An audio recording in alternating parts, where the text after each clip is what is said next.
Hello everyone, I am Rahul Shrivastava. Welcome to all of you in my YouTube channel. आज से हम class 10 science की series को शुरुआत करते हैं। इस पूरे सेशन से साइंस के सारे चैप्टर को हम डीपली स्टडी करेंगे और अपने बेहतरीन से नोट्स तैयार करेंगे ताकि आने वाले दिनों में हम एक बढ़िया सा विषय तैयार कर सकें। ठीक है, ज़्यादा वक्त ना लेते हुए हम अपने सीरीज़ का फर्स्ट टॉपिक जो है उसकी शुरुआत करते हैं। अगर अभी तक आपने हमारे यूट्यूब चैनल को सब्सक्राइब नहीं किया है तो प्लीज़ सब्सक्राइब कर दें और बेल आइकन को प्रेस कर दें ताकि साइंस से रिलेटेड वीडियो की नोटिफिकेशन आप तक जल्द से जल्द पहुंच सके। तो ठीक है, पहला टॉपिक है हमारा कि व्हाट इज लाइट। लाइट क्या है? चैप्टर में है लाइट, साइंस का रिफ्लेक्शन एंड रिफ्रैक्शन। ठीक है, तो टॉपिक है कि व्हाट इज लाइट। लाइट है क्या? Light is a form of energy date can be detect by our eyes. तो अगर बाई चांस अगर किसी ने अगर ऑप्शन में आ गया कि लाइट क्या है, तो लाइट एक टाइप की एनर्जी है जिसके लिए हमारी आंखें डिटेक्टेबल होती है, जिसको हम हमारी आंखें किसी चीज़ को डिटेक्ट कर सकती हैं। लाइट हमें दिखती नहीं बल्कि चीज़ों को दिखने में हमें मदद करती है।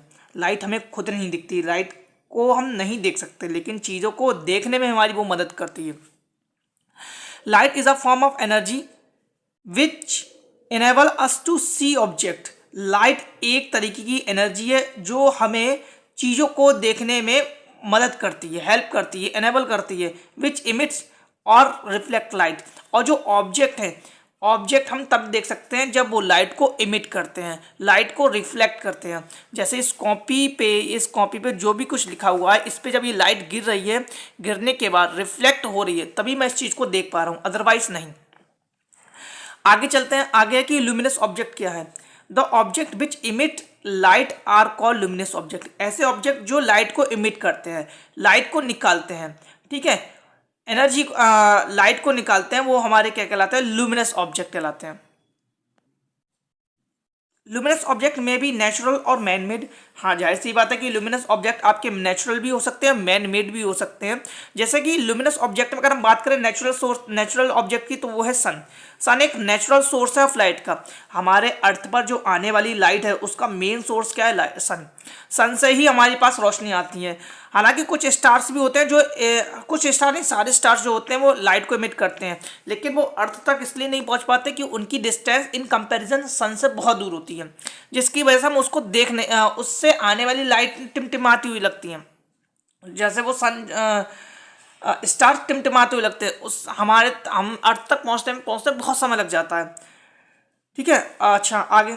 N electric lamp and oil lamp etc are man made source of light. यहाँ दूसरी तरफ देखी जाए कि इलेक्ट्रिक लैम्प हो गया, ऑयल लैम्प हो गया, ये man made sources of light होते हैं।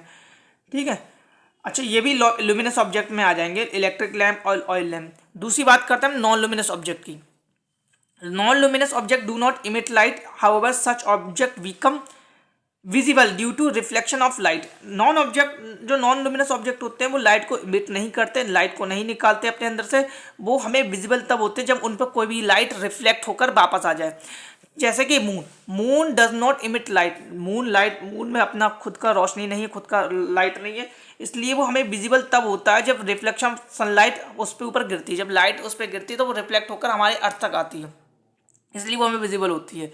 दूसरा है सबसे important characteristics of light. Light के क्या क्या कैरेक्टरिस्टिक्स हो सकते हैं? Light is an electromagnetic radiation, important है। लाइट एक इलेक्ट्रोमैग्नेटिक रेडिएशंस होते हैं। Light travels in a straight line, बिल्कुल सही बात है, लाइट ट्रेवल करती है स्ट्रेट लाइन में। लाइट कभी भी क्या ऐसे नहीं चलेगी, आप सोचो कि लाइट ऐसे ऐसे घूम घूम के जाए, नेवर।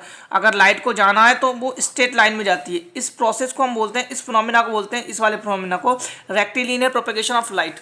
ठीक है, दूसरी बात यहाँ पे, this property of light is termed as the rectilinear propagation of light. Light जो होती है स्ट्रेट लाइन में ट्रेवल करती है सीधी सीधी, उसे हम लाइट का बोलते हैं rectilinear propagation of light, important है। आगे, light is a transverse wave, important, most important. अगर आपसे कोई पूछ ले कि लाइट कौन सी वेव है, ट्रांसवर्स है या लॉन्गिट्यूडनल वेव है, तो लाइट एक ट्रांसवर्स वेव होती है। ठीक है, ट्रांसवर्स वेव वो होती है जिनको ट्रैवल करने के लिए मीडियम की जरूरत नहीं पड़ती है। फॉर एग्जांपल हमने 9th क्लास में पढ़ा था कि साउंड वेव्स हमारे पास कैसी होती है। साउंड वेव जो होती है हमारी लॉन्गिट्यूडनल वेव होती है, लॉन्गिट्यूडनल वेव होती हैं। और लॉन्गिट्यूडनल वेव वो होती है जिनको प्रोपेगेट करने के लिए मीडियम की जरूरत होती है। क्योंकि साउंड वेव विदाउट मीडियम में ट्रैवल नहीं कर सकती। साउंड आप वैक्यूम में आप बोलना चाहो तो नहीं सुन सकते, लेकिन आप साउंड जो होता है एयर में ट्रैवल कर सकता है, वाटर में ट्रैवल कर सकता है, साथ ही साथ आपका सॉलिड में ट्रैवल कर सकता है। लेकिन हम बात करते हैं भाई लाइट की, तो लाइट को ट्रैवल करने के लिए किसी भी मीडियम की ज़रूरत नहीं होती। Light can travel through vacuum, its speed through vacuum is 3 × 10⁸ metre per second. The velocity of light changes when it travel from one medium to another. जब लाइट एक मीडियम से दूसरे मीडियम में जाती है तो उसकी वेलोसिटी भी करस्पॉन्डिंग चेंज हो जाती है। एग्जाम्पल के तौर पर देख लेना, वाटर में जो लाइट की स्पीड है वो 2.25 × 10⁻⁷ मीटर पर सेकेंड है। वहीं ग्लास में, ग्लास बहुत ज़्यादा डेंस होता है तो ग्लास में वहीं उसकी स्पीड बहुत कम हो जाती है। वेवलेंथ है, वेवलेंथ को लैम्डा बोलते हैं।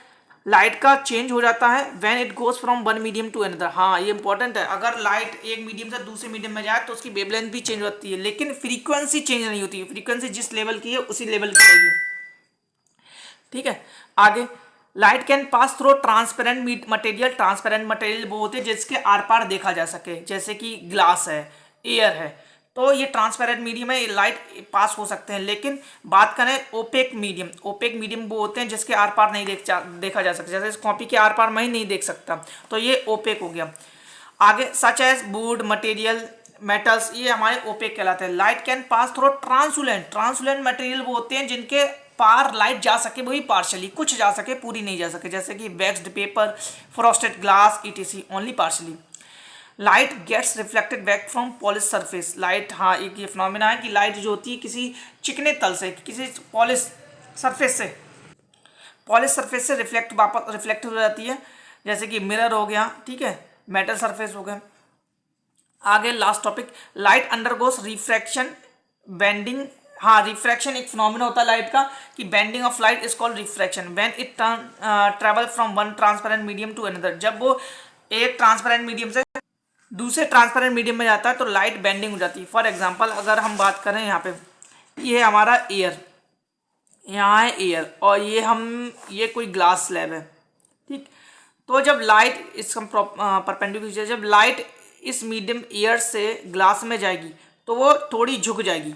आपने देखा होगा कभी किसी ऑफिस में जाते हो तो जब बाहर शीशे का जो ग्लास का जो गेट लगा होता है तो उस पर जो धूप आती है, रोशनी आती है, वो आगे ना बढ़कर कुछ दूरी तक ही जा पाती है, जैसे उसे जाना है ऐसे, लेकिन वो ऐसे ना जाके वो इतनी आ जाती है, इतने बेंड हो जाती है। तो इस फिनोमेना को बोलते हैं रिफ्रैक्शन ऑफ लाइट।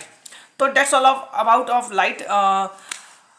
ठीक है, नेक्स्ट वीडियो में हम आगे बात करेंगे। तब तक के लिए जय हिंद एंड जय भारत। Thank you.